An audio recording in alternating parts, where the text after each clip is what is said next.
Assalamualaikum warahmatullahi wabarakatuh.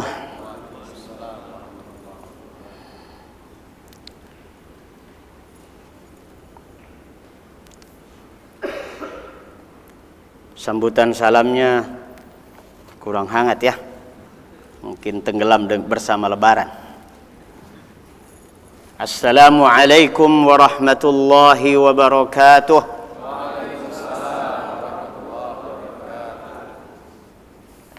Innal hamdalillah nahmaduhu wa nasta'inuhu wa nastaghfiruh wa na'udzu billahi min shururi anfusina wa sayyiati a'malina may yahdihillahu fala mudilla lahu wa may yudlil fala hadiya lahu ashhadu an la ilaha illallah wahdahu la syarika lahu وأشهد أن محمدًا عبده ورسوله صلى الله عليه وعلى آله وصحبه وسلم تسليمًا كثيرًا أما بعد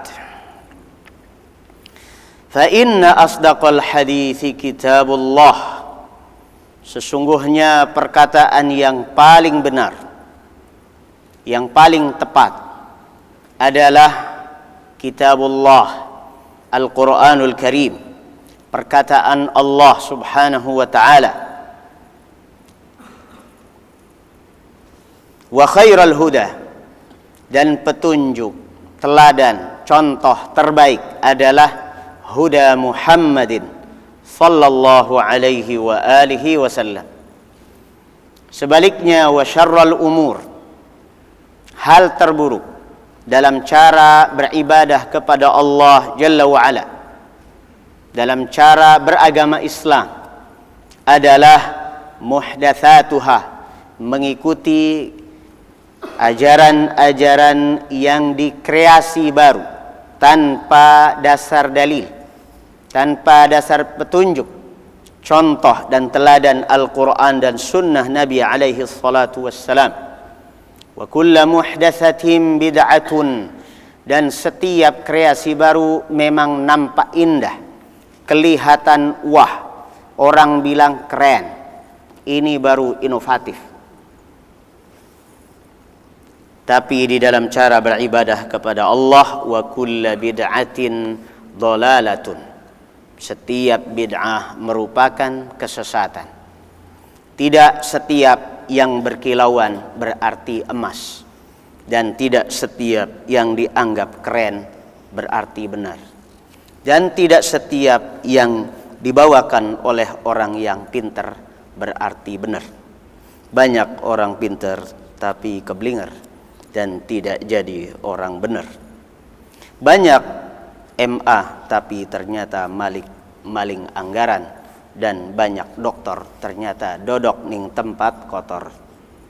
Saudaraku kaum muslimin yang kami cintai karena Allah Jalla wa'ala, maka perhatikan hal yang pasti kita sepakati.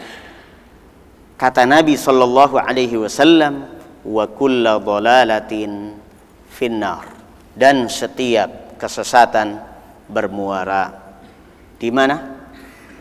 Di neraka. Ya ayyuhalladzina amanu taqullaha haqqa tuqatihi wa la tamutunna illa wa antum muslimun. Wahai orang-orang yang beriman, bertakwalah kepada Allah dengan cara yang benar dan sungguh-sungguh. Haqqa tuqatih, bertakwa dengan cara yang benar berarti melaksanakan perintah atas dasar perintah. Tidak ada perintahnya, maka tidak disebut takwa. Bertakwa dengan benar, melaksanakan perintah atas dasar perintah, dan atas dasar petunjuk bagaimana mestinya perintah itu dilaksanakan. Banyak di antara kaum muslimin ingin bertakwa kepada Allah hanya atas dasar konon katanya. Ada perintahnya, benar. Sholat, benar. Ada perintah sholat. Tetapi bagaimana cara sholat itu dilaksanakan, ini adalah hal yang harus kita ilmui sehingga takwa kita menjadi benar. Mari bertakwa dengan sungguh-sungguh, tidak memakai jurus yang penting. Sholat, yang penting sholat. Sah atau tidak penting. Yang penting sholat. Baca Al-Quran, yang penting baca Quran. Benar atau tidak bacaannya, tidak penting. Yang penting baca Quran. Berhaji, yang penting haji.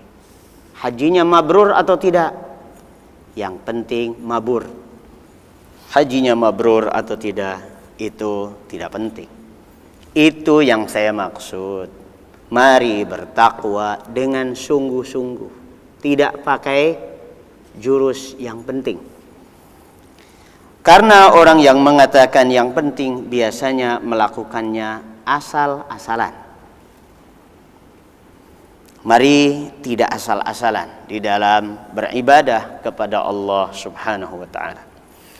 Saudaraku kaum muslimin yang kami cintai karena Allah Azza wa Jal, apa yang akan kita bahas pada pertemuan kita kali ini adalah sebuah usaha pencarian kunci rizki yang hilang. Allah Subhanahu wa ta'ala menghamparkan rizkinya di muka bumi ini sangat luas. Allah Subhanahu wa ta'ala berfirman, "Inna ardallahi wasi'atun fatuhajiru fiha." Sesungguhnya bumi Allah ini luas, maka kalian bisa menuju ke tempat tersebut.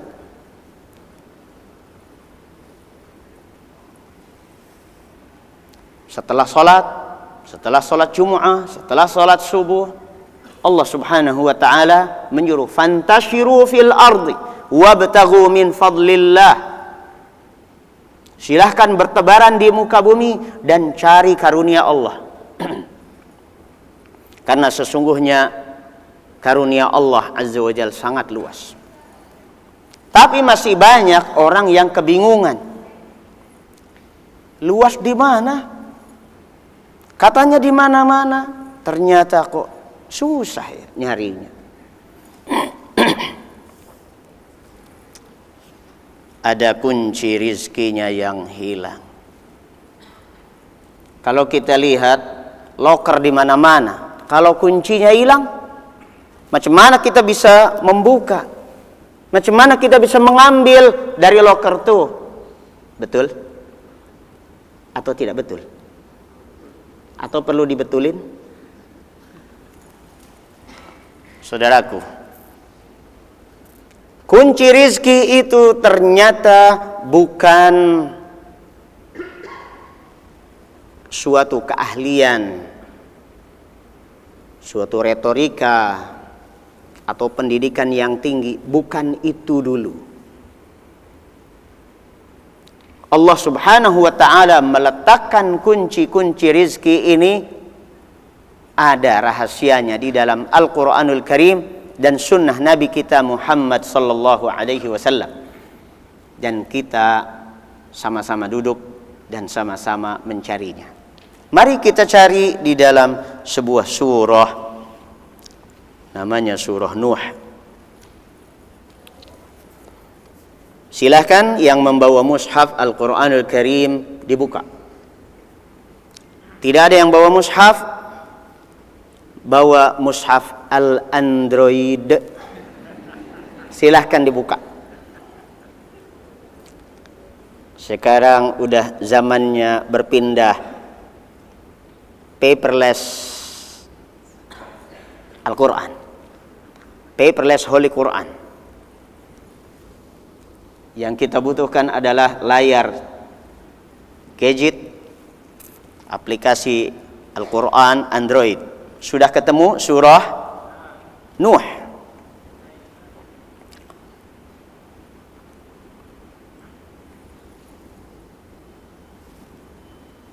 Baik. Mata tertuju kepada ayat yang berawalan faqultu. Ayat keberapa itu? 10? Ayat ke-10? Ya. Masya Allah. Kira-kira 75% megang Android semua. Bukan main ini. Mushaf Android telah melibas percetakan. Pantas percetakan Mushaf Al-Quranul Karim di Madinah ditutup. Saya datang tahun kemarin mengunjungi pusat percetakan Mushaf Al-Quran di Madinah. Di belakang kampus saya itu posisinya. Ditutup. Mungkin gara-garanya ini seperti sampean ini pada pegang Mushaf Android, jadi umat nampaknya sudah tidak membutuhkan cetakan kertas. A'udzu billahi minasy syaithanir rajim. Faqultu astaghfiru rabbakum innahu kana ghaffara. Betul ayatnya itu? Faqultu astaghfiru rabbakum innahu kana ghaffara yursilis samaa'a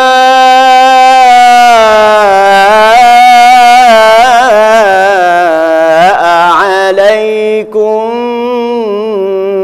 midrara wa yumdidukum bi amwalin wa banin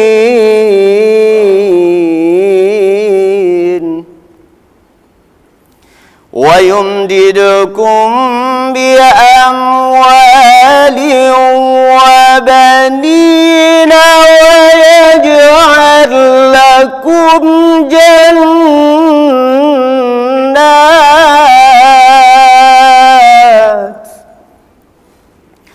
ويجعل لكم جنات ويجعل لكم أنهارا. Sampai situ ya.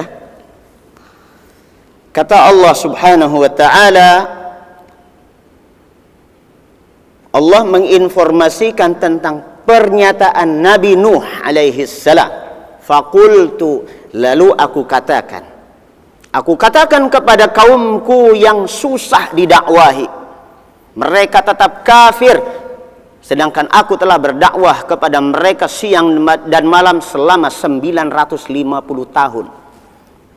Nabi Nuh alaihissalam berdakwah 950 tahun, dan memang umurnya 1000 tahun lebih Nabi Nuh alaihissalam. Aku katakan kepada kaumku, istaghfiru rabbakum. Mohonlah ampunan Rabb kalian. Innahu kana ghaffara. Sesungguhnya Allah Maha Pengampun seberapapun dosa kalian. Dosa kalian sebesar gunung sekalipun, dan kalian mendatanginya, ingin kembali kepada jalannya, menyatakan permohonan ampun kepada Allah Azza wa Jalla, Allah siap mengampuni.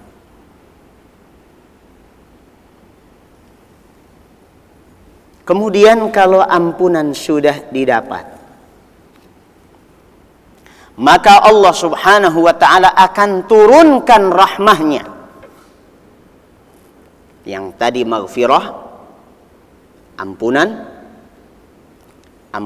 ini kemudian menyibak berbagai kabut yang pekat di hadapan mata kita, yang memburamkan pandangan kita dari potensi-potensi rizki yang Allah siapkan. Karena sesungguhnya rizki-rizki yang ada di bumi ini adalah milik Allah. Dan Allah tidak memberikannya begitu saja. Harus taat kepada Allah Azza wa Jalla. Yang banyak bermaksiat, maka di matanya terdapat kabut yang pekat sehingga tidak terlihat di mana pintu rizki tersebut. Maka bumi yang mestinya subur menjadi kering. Kantong yang mestinya tebal menjadi tipis. Hubungan antar manusia yang mestinya mudah menjadi sulit. Dapat tender susah. Sudah dapat tender lepas. Rezeki sudah didapat hangus.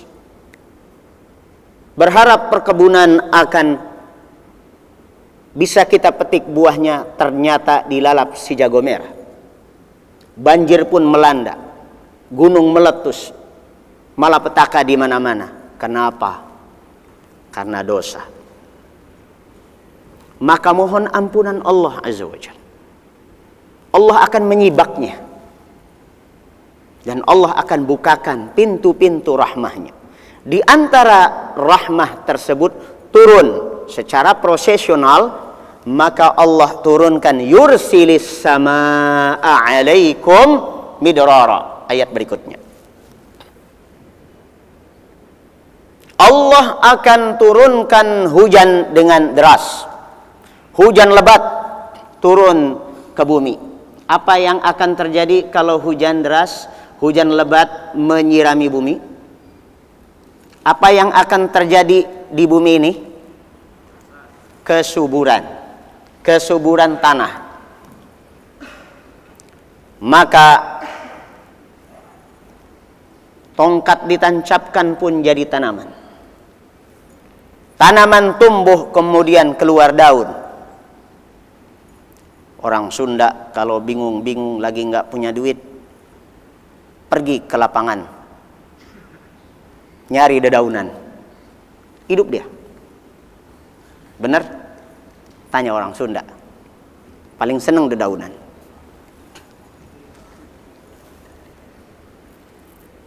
Ini proses yang pertama. Allah Subhanahu wa ta'ala turunkan hujan. Maka di antara sebutan hujan adalah rahmah. Rahmah salah satu maknanya adalah hujan. Maka bumi menjadi subur. Kalau buminya subur, maka mudah untuk ditanami. Manusia bercocok tanam. Menghasilkan apa?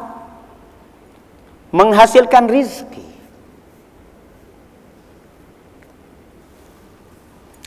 Dan rizki, salah satu maknanya adalah kebutuhan pokok. Makanan-makanan yang kita butuhkan. Maka Nabi kita Muhammad sallallahu alaihi wasallam ketika berdoa memohon rizki, beliau katakan Allahumma ja'al rizqa ali Muhammadin qutan. Allahumma ja'al rizqa ali Muhammadin qutan.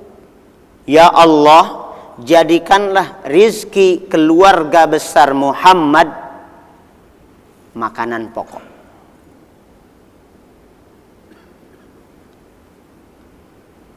Bukan gadget. Orang sekarang nggak cukup dengan makanan pokok. Sudah dapat harta, punya tahta, punya wanita, 4 perlu kuota.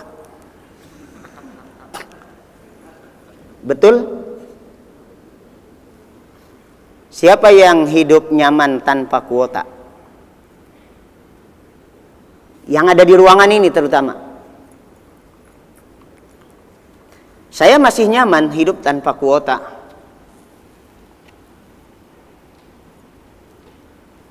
Tapi semakin hari semakin banyak orang marah kepada saya. Ustadz, gimana sih dihubungi pakai WA kok nggak nyambung? Kuotanya habis. Dimarahin. Ustadz tuh tidak merasa dipentingkan oleh orang ya. WA saya nggak dijawab-jawab. Nggak tahulah Bu. Nggak bisa saya baca, nggak ada WA Ibu. Nggak ada yang masuk. Coba saya lihat itu. Nah iyalah, datanya dimatikan. Kuotanya habis. Ya Ibu kalau butuh, tidak apa-apa, telepon aja. Ya. Jadi rizki, makna rizki yang pokok adalah makanan pokok. Dan itu secara proses diawali, kata Allah Azza wa Jalla, dengan Allah turunkan hujan. Tapi banyak di antara kita tidak memahami bahwasanya hujan itu merupakan rahmah yang utama. Justru dari situ rizki ini akan kita dapat. Yursilis samaa'a 'alaikum midrar. Maka kalimat berikutnya apa setelah itu? Wa yumdidkum bi amwal. Dan Allah fasilitasi hidup kalian dengan amwal. Apa amwal? Harta. Ini bicara sistematis sebenarnya. Allah Subhanahu wa ta'ala mulai dulu dari turun hujan. Dari hujan kemudian tanaman tumbuh, menghasilkan panen, tetumbuhan, umbi-umbian, buah-buahan, dan dari situ kemakmuran. Terjadi distribusi buah-buahan, yang sana jual buah dan kita jual jasa. Kata tukang buah, Pak, mau buah? Iya Pak. Sini berapa buahnya? Sudah kita beli buahnya. Tapi Pak, saya butuh TV buat nonton. Ada yang jualan Indovision, ada yang jualan apa itu namanya, parabola, ada yang jualan apa kalau trans apa namanya? Transvision juga, gitu. Oh iya, tolong saya pasang parabola, gitu kan? Anda jual parabola, mereka jual buah-buahan. Muncul perekonomian, kemakmuran di amwal. Maka walaupun tidak punya sawah, tidak punya ladang, dapat uang dan bisa makan buah-buahan. Dan mereka yang punya buah-buahan, punya padi, punya gabah, punya beras, bisa dapat apa tadi? Transvision. Ya. Begitu, bisa nonton TV. Begitu dan seterusnya. Bi amwal. Begitu pula orang-orang butuh alat transportasi. Yang jualan mobil, mereka tidak punya sawah, tapi yang punya sawah menghasilkan gabah butuh mobil. Terjadi ekonomi yang begitu dahsyat. Dari mana? Dari hujan dulu. Dan turun hujan ini karena Allah merahmati. Rahmat itu turun karena ada apa tadi pertamanya? Istighfar. Maka mari kita simpulkan pertama kali bahwa salah satu di antara kunci rizki yang hilang dan kita temukan sekarang ada di surah Nuh. Apa itu? Istighfar. Kita lanjutkan dulu ayatnya. Tadi wa yumdidkum bi amwal. Dan Allah fasilitasi hidup kalian dengan harta. Setelah harta apa? Wa bani. Apa itu banin? Anak-anak.1, 2, 3 dan lebih semakin banyak, maka Allah siapkan juga porsi rizkinya banyak.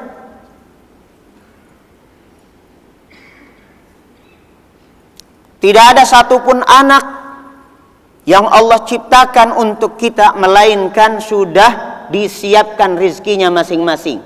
Maka jangan takut dan jangan pelit bikin anak. Ada juga yang potensi beranaknya banyak, tapi malah dipotong, diracuni, diikat-ikat, pakai kawat spiral, kayak jili dan buku. Dikatakan cukup 2, laki perempuan sama saja. Saya merasa ini penjajahan. Anak cuma 2, penjajahan. Dan kenapa cuma orang Islam yang disuruh KB? Tanya kenapa? Itu iklan. Ya. Alhamdulillah anak saya baru 9, maaf. Pikiran udah 11 saja. Maksudnya 11 itu dengan bapak dan ibunya. Ya. Alhamdulillah. Wali Songo. Ya. Wali Songo, Pak. Anaknya itu, anaknya Songo. Bojoe siji, anake 9. Alhamdulillah.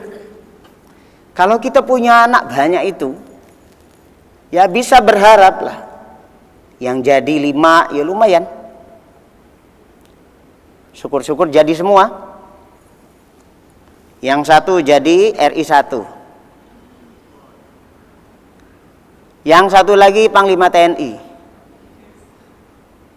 Satunya lagi Menteri Agama.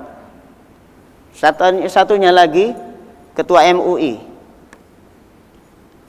Satunya lagi pimpinan perusahaan catering. Ya, ada acara apa-apa di Istana Negara, lu cateringnya. Nepotisme ya. Setiap anak bawa rizkinya sendiri-sendiri. Jangan takut punya anak banyak. Justru ini adalah orang yang paling dibanggakan oleh Nabi Sallallahu Alaihi Wasallam. The pride of ummah, the pride of our prophets. Kebanggaan Nabi kita Muhammad Sallallahu Alaihi Wasallam, umatnya yang beranak banyak. Dan tidak ada satupun celaan di dalam Al-Quran dan Sunnah tentang kepemilikan anak yang banyak. Dan kepemilikan anak yang banyak kadang-kadang konsekuensinya perlu punya bonggol yang banyak. Hanya sedikit yang memahami bahasa saya. Baik. Dan semoga yang paham bisa memahamkan yang kurang paham. Saudaraku kaum muslimin, wabanin. Dalam bahasa manajemen modern, banin ini adalah SDM. Ya, SDM. Dari turunnya hujan, maka akan memakmurkan SDA, sumber daya alam. Wabanin akan menguatkan SDM. Kemakmuran ini tidak jauh-jauh dari 2 pilar ini. Kuatnya SDA dan kuatnya SDM. Kalau SDA melimpah ruah, SDM-nya geblek. Ya. Yang jadi presiden pelanga-plongo. Ya. Kemudian yang jadi menteri agamanya kayak kebo dicocok hidung, ditarik ke sana kemari, semuanya di bawah setir orang lain, susah. Maka SDM-nya kuat, SDA-nya kuat. Ini kemakmuran. Yursilis samaa'a 'alaikum midrara wa yumdidkum bi amwal wa banin.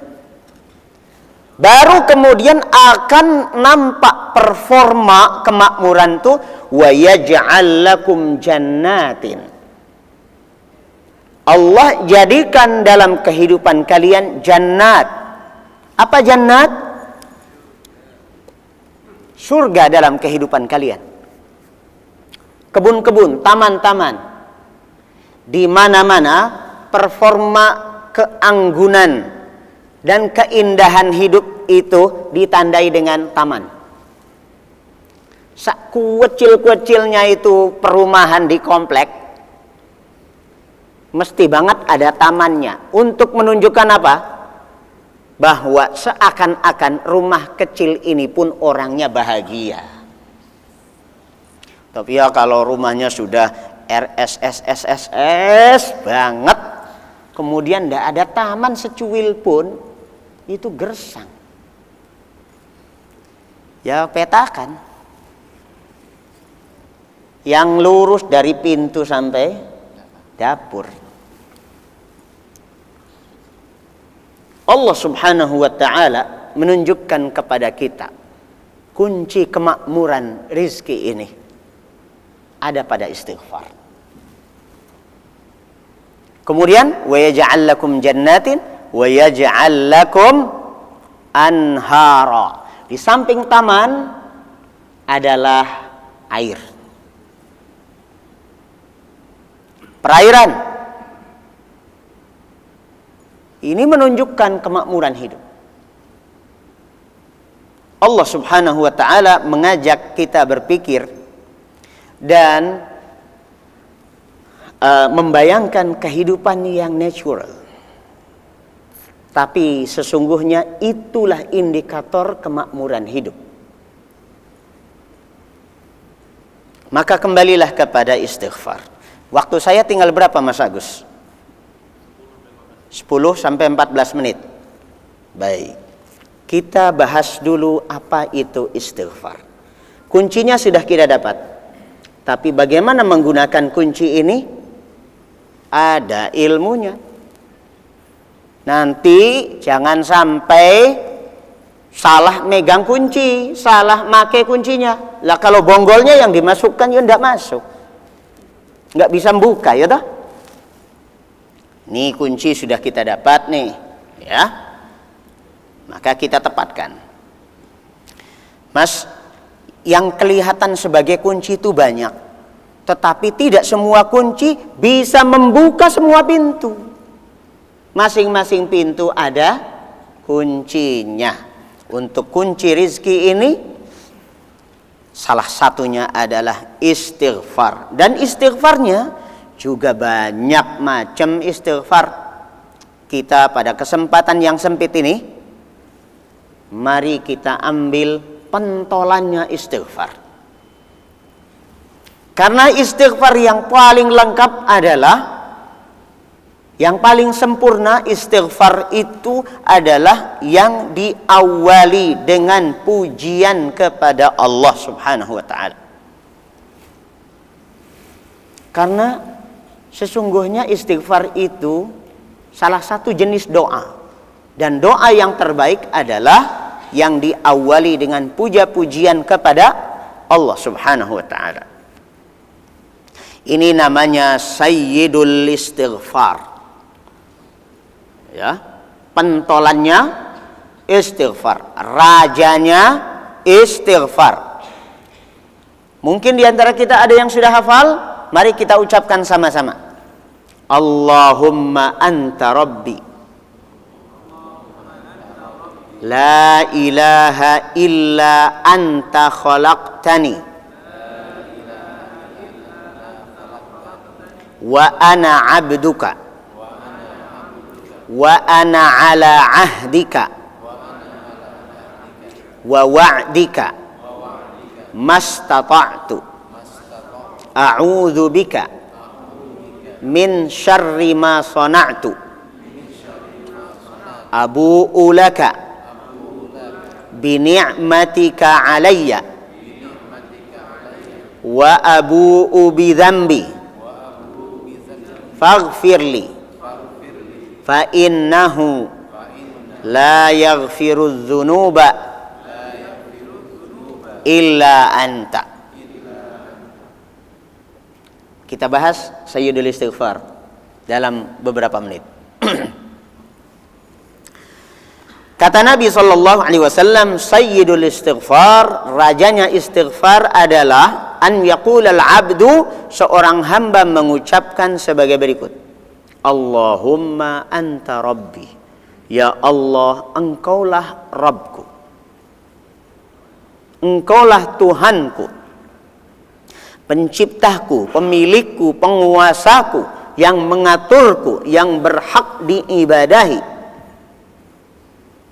La ilaha illa anta, tidak ada Tuhan yang berhak diibadahi kecuali engkau. Khalaqtani, karena memang engkau yang menciptakanku. Wa ana abduka, dan aku adalah hambamu. Wa ana ala ahdika, dan aku tetap pada komitmen untuk memenuhi perjanjianku denganmu. Wa wa'dika, dan janjiku padamu. Mastata'tu, semampuku. A'udzubika min syarri ma sana'tu, aku mohon perlindunganmu dari efek negatif perbuatan-perbuatanku, efek negatif dosa-dosaku. Abu'u laka bi ni'matika alayya, aku mengakui sepenuh hati segala nikmat yang kau berikan padaku. Wa abu'u bi dzambi, dan aku mengakui sepenuhnya akan dosa-dosaku. Faghfirli, maka ampunilah aku. Fa innahu, karena sesungguhnya la yaghfirudz dzunuba, tidak ada yang mampu mengampuni dosa illa anta, kecuali engkau. Perhatikan betapa lengkapnya istighfar ini. Tidak layak kita tidak hafal, dan selayaknya kita hafal. Yang belum hafal mencari kelayakan ini. Silahkan mencari informasi di mana ada raja istighfar ini. Mungkin Android Anda bisa menunjukkan, tapi tidak pakai GPS. Sayyidul Istighfar namanya. Atau ada buku kecil namanya Hisnul Muslim, atau zikir dan doa, ya, atau zikir pagi dan petang. Nah, mungkin ada, coba searching nanti ya. Kalau malu nanya sama Mbah Google saja, karena Mbah Google orang sok tahu segalanya. Itu Mbah Google namanya, ya. Ikhwas kalian, kapan kita beristighfar? Beristighfar ini seyogianya sebanyak mungkin setiap hari, pagi, siang, sore, malam. Lu kok gitu? Ya memang gitu. Karena kata Nabi sallallahu alaihi wasallam, tubu ilallahi wastaghfiruh, fa inni astaghfirullaha wa atubu ilaihi fil yaumi aktsara min 70 marrah. Kata Nabi alaihi salatu wassalam, bertaubatlah dan beristighfarlah kepada Rabb kalian. Sesungguhnya aku saja, Muhammad Rasulullah, sudah dijamin oleh Allah masuk surga. Sudah dijamin seluruh kesalahannya dianulir, diampuni. Aku saja setiap hari lebih dari 70 kali beristighfar. Apakah harus semuanya pakai sayyidul istighfar ini? Tidak. Tentunya setiap tempat, setiap saat ada istighfarnya yang tepat. Tidak semua saat pakai sayyidul istighfar ini.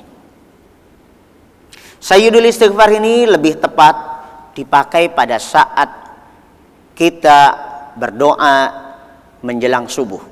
Salatlah tahajud. Dan banyaklah setelah itu beristighfar. Dan banyaklah membaca istighfar ini. Dan istighfar waktunya yang paling top adalah menjelang subuh. Maka jangan keduluan azan subuh bangunnya. Usahakan sholat tahajud. Setelah itu banyak beristighfar. Ini saat yang paling bagus. Tahajud, istighfar. Anda akan lihat bagaimana perkembangan dan perubahan dalam hidup Anda. Anda sudah pegang kunci rizki ini, sudah tidak hilang lagi tentunya, dan dirawat, jangan sampai hilang setelah itu. Karena tidak ada tokonya.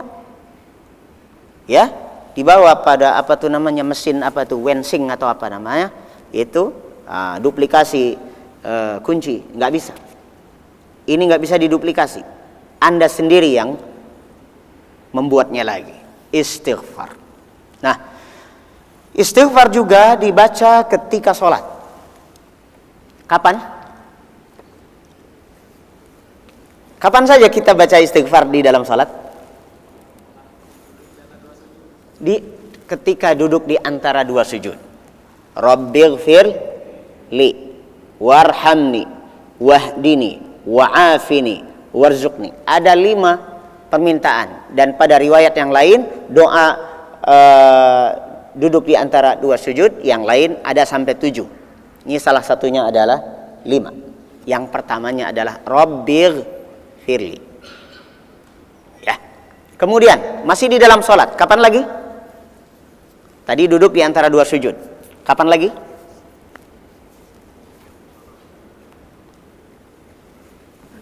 Udah ngopi belum? La haula wala quwwata illa billah. Menang baik. Pada waktu sujud. Loh, sujud emang bacaannya apa? Jangan-jangan cuma melestarikan kenangan waktu di SD saja. Subhanarabbiyal a'la, subhanarabbiyal a'la, gitu ya. Bacaan sujud teh banyak. Subhanarabbiyal a'la, boleh juga ditambah subhanarabbiyal a'la wa bihamdih. Subuhun quddusur rabbul malaikati war ruh. Subhanadzil jabarut wal malakut wal kibriya wal 'azamah. Ya. Terusnya subhanakallahumma rabbana wa bihamdika Allahumma ighfirli. Subhanakallahumma rabbana wa bihamdika Allahumma ighfirli. Allahumma ighfirli. Dan ini oleh Nabi kita Muhammad sallallahu alaihi wasallam sering diulang-ulang di dalam sujud. Kalau tidak ada bacaan-bacaan lain, ulang-ulang itu Allahumma ighfirli, Allahumma ighfirli, Allahumma ighfirli, Allahumma ighfirli, berulang-ulang. Dan kalau kita perhatikan pada posisinya, maka yang paling tepat, paling top adalah justru istighfar pada saat sujud. Kalau dari sisi redaksionalnya, yang paling top adalah sayyidul istighfar. Kalau dari sisi waktunya, maka waktu yang paling top adalah menjelang azan subuh. Saya ulang. Kalau dari sisi posisi yang paling top adalah ketika bersujud. Kalau dari sisi waktu, maka waktu yang paling top adalah jelang subuh. Kalau dari sisi redaksionalnya, yang paling top adalah sayyidul istighfar. Yang terakhir, setelah salam, Anda baca apa biasanya? Benar, baca istighfar. Ada juga yang setelah salam bacaannya Alhamdulillah, udah selesai sholatnya.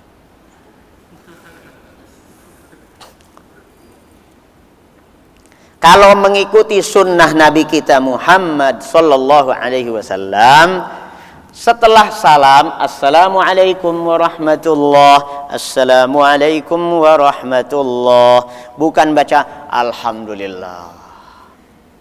Bukan, bacanya apa? Astaghfirullah, astaghfirullah, astaghfirullah.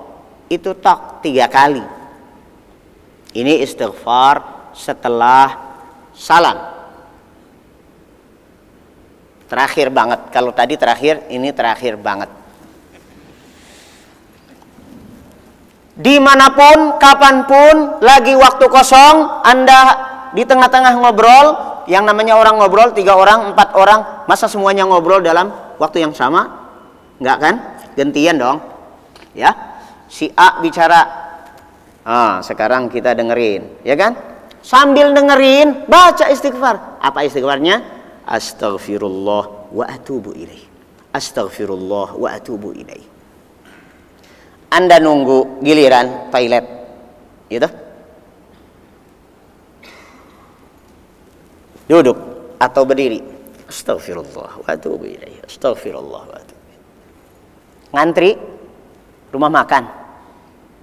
Ya? Antrian, ambil kupon, ambil karcis, ambil ini, apalagi macet, macetnya Jabodetabek. Na'udzubillah min kemacetan, na'udzubillah min syarri kemacetan. Daripada Anda uring-uringan, baca apa? Astaghfirullah wa atubu ilaih. Astaghfirullah wa atubu ilaih. Baik, suplemen siang ini kiranya cukup dan mungkin bisa kita beri kesempatan untuk tanya jawab. Dipersilahkan.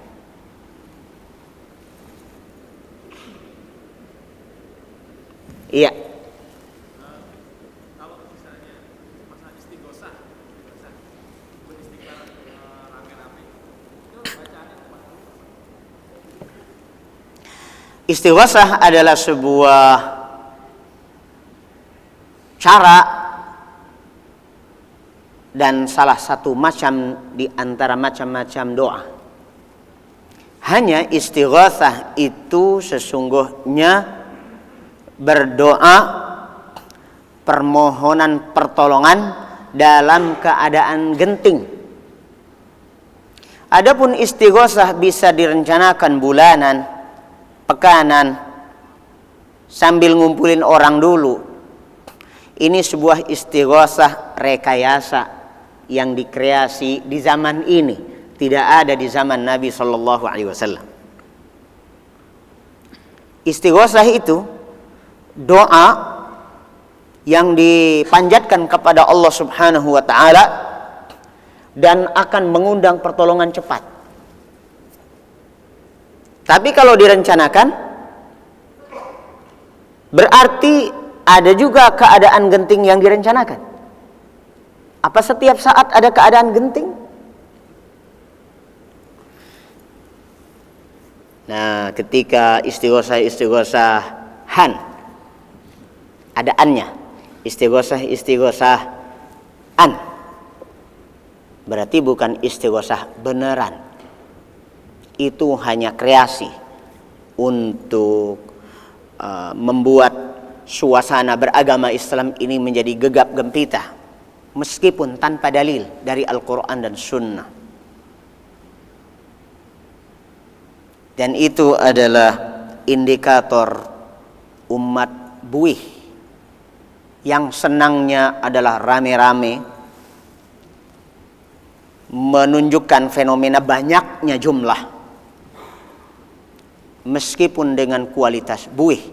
Dan buih itu punya filosofi. Kami bangsa buih, kami bersatu untuk tidak pernah bersatu, dan kami bersepakat untuk terus tercerai-berai. Maka sangat dianjurkan untuk tidak mengikuti acara-acara yang dibuat, dikreasi sedemikian rupa hanya untuk menunjukkan jumlah yang banyak, tidak ada substansi yang bisa kita dapat. Kalau memang betul-betul mau beristighatsah saat-saat genting, segeralah beristighatsah. Apakah itu berjamaah atau sendirian, lakukan istighatsah. Anda sedang terhimpit masalah, bahkan yang sedang terhimpit di dalam sebuah lift, dia bisa beristighatsah mestinya. Dalam keadaan panik, genting, kebakaran, kebanjiran itu mestinya orang beristighatsah. Bukan pekanan, bulanan, bulan depan tanggal 1 Agustus kita beristighatsah sama-sama. Apa ada keadaan genting yang direncanakan? Tidak ada. Baik. Pertanyaan lain. Ya. Pertanyaan dari kalau istighfar astagfirullahaladzim wali walidayya wali ashabil hukumil alaya itu gimana Ustaz? Setiap sholat bisa juga jawaban selain sejud istighfar. Saya pernah hafal istighfar itu. Tapi selama saya belajar belum pernah saya temukan sumbernya dari mana. Astaghfirullahalazim li wa li walidayya wa li ashabil huquqil wajibati alayya. Astaghfirullahalazim li wa li walidayya wa li ashabil huquqil wajibati alayya. Ya. Apakah kalimat itu salah? Tidak salah. Apakah kalimat itu tidak baik? Baik.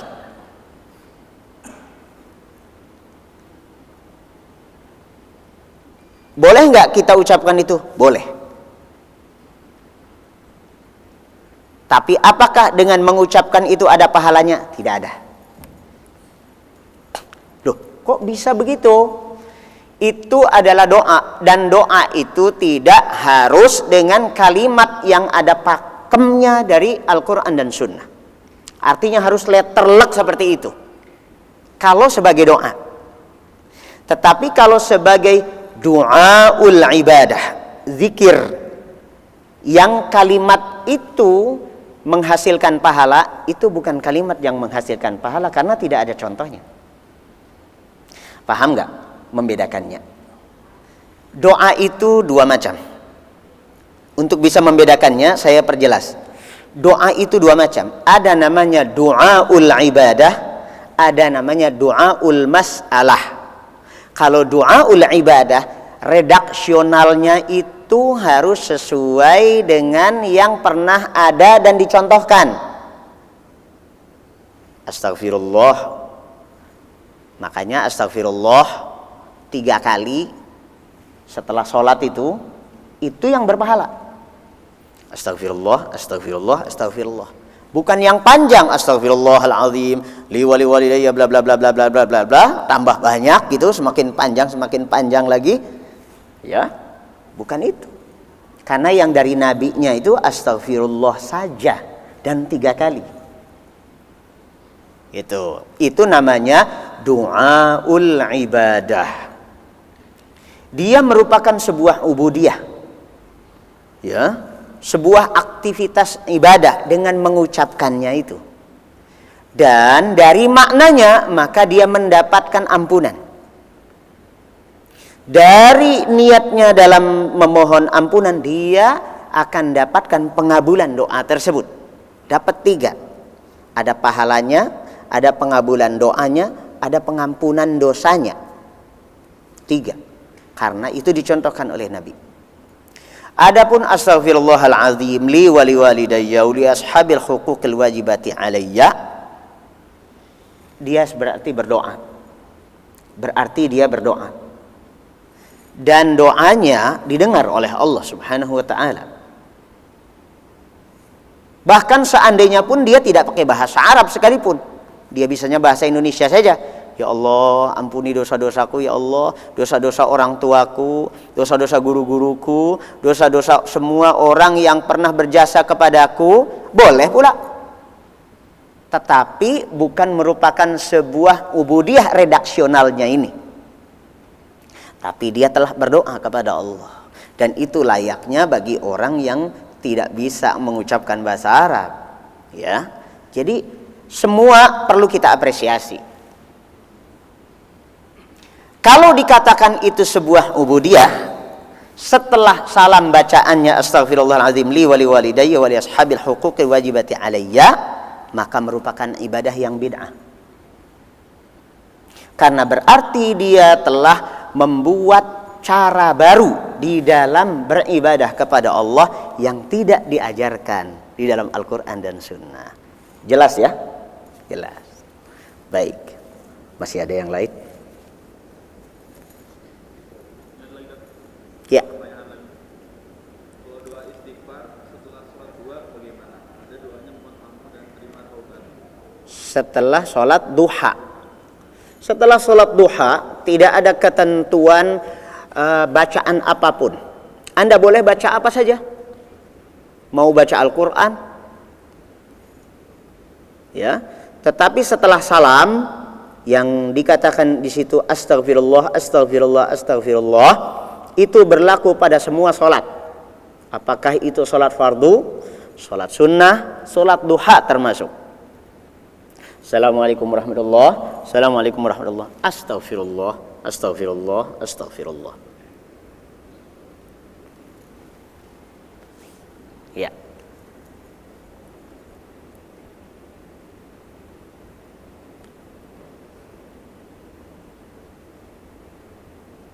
Masih ada? Pertanyaan tidak dilarang. Tapi kalau dibacanya dari kanan, dilarang tidak bertanya.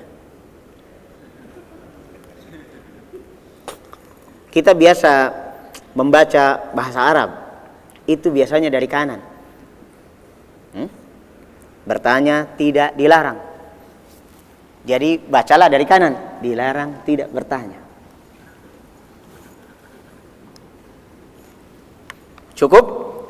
Sekiranya cukup, maka kita cukupkan kajian kita pada kali ini. Kita bisa bertemu kembali pada tayangan berikutnya. Jangan lewatkan tayangan berikutnya. Subhanakallahumma wa bihamdik, asyhadu an la ilaha illa anta astaghfiruka wa atubu ilaik. Assalamualaikum warahmatullahi wabarakatuh.